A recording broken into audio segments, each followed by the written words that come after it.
بسم اللہ الرحمن الرحیم۔ قوم لوط کا عذاب۔ عزیز دوستو، اللہ تعالیٰ نے انسانوں کو اور جانوروں کو جوڑے میں پیدا کیا، جیسے نر اور مادہ۔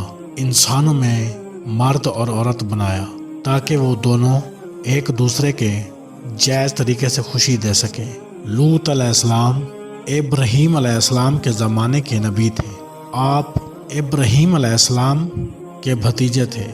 آپ کو اللہ تعالیٰ نے ایک ایسی قوم کی طرف بھیجا جو فلسطین، بیت المقدس یا جارڈن کے آس پاس بسی ہوئی تھی، جسے سدوم کہا جاتا تھا۔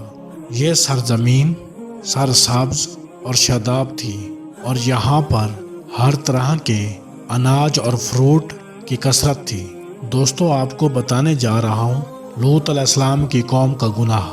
اس قوم کے لیے لوط علیہ السلام کو نبی بنا کر بھیجا گیا، اس لیے اس قوم کو قوم لوط کہا جاتا ہے۔ اس قوم میں اس وقت ایسی برائیاں پائی جاتی تھی جو ان سے پہلے دنیا کی کسی بھی قوم میں نہیں پائی گئی۔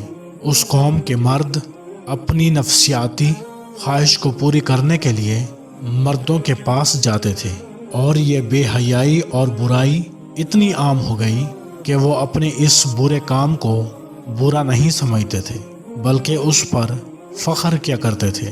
روایتوں میں آتا ہے کہ اس بے حیائی کا کام کی شروعات شیطان نے کی۔ وہ ایک خوبصورت نوجوان بن کر آیا اور اپنے ساتھ وہاں کے مردوں کو برا کام کرنے کے لیے بہکایا، اور اس طرح قوم لوط میں یہ برائی پیدا ہو گئی۔ لوگ عورتوں کو چھوڑ کر مردوں سے اپنی ہوس پوری کرنے لگے۔ روح زمین پر یہ برا کام لوط علیہ السلام کی قوم سے شروع ہوا تھا، اس لیے آج بھی اس برے کام کو لاطت کے نام سے جانا جاتا ہے۔ عزیز دوستو، آپ کو میں آگے بتانے جا رہا ہوں کہ لوط علیہ السلام اپنی قوم کو حق کی دعوت دی، کیا ان پر اثر ہوا کہ نہیں؟ لوط علیہ السلام نے اپنی قوم کی اصلاح کی بہت کوشش کی۔ کئی برس ان کے بیچ میں رہ کر دین کی دعوت دیتے رہے، نصیحت کرتے رہے، اللہ تعالیٰ کے عذاب کی دھمکی دیتے رہے، لیکن ان کی قوم پر کوئی اثر نہ ہوا۔ لوط علیہ السلام نے کہا، اے میری قوم، تم لوگ ایسا برا اور بے حیائی کا کام کر رہے ہو جو آج تک دنیا میں کسی نے نہیں کیا۔ یہ بہت گناہ کا کام ہے۔ تم اپنی عورتوں کو چھوڑ کر مردوں کے پاس جاتے ہو۔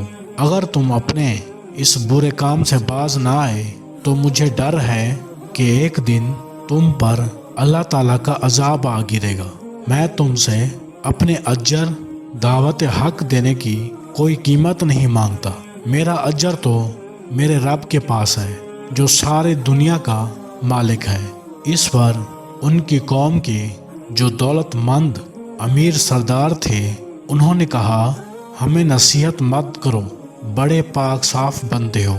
اگر تم نے نصیحت دینی بند نہ کی تو ہم تمہیں شہر سے باہر نکال دیں گے۔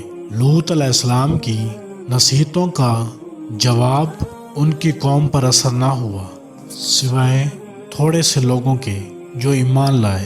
تو لوط علیہ السلام نے اللہ تعالیٰ کی بارگاہ میں دعا کی، اے میرے رب، میں نے اپنی قوم میں دن رات تبلیغ کی اور انہیں تیرے عذاب سے ڈرایا، لیکن وہ اپنے کفر میں اور آگے بڑھ گئے۔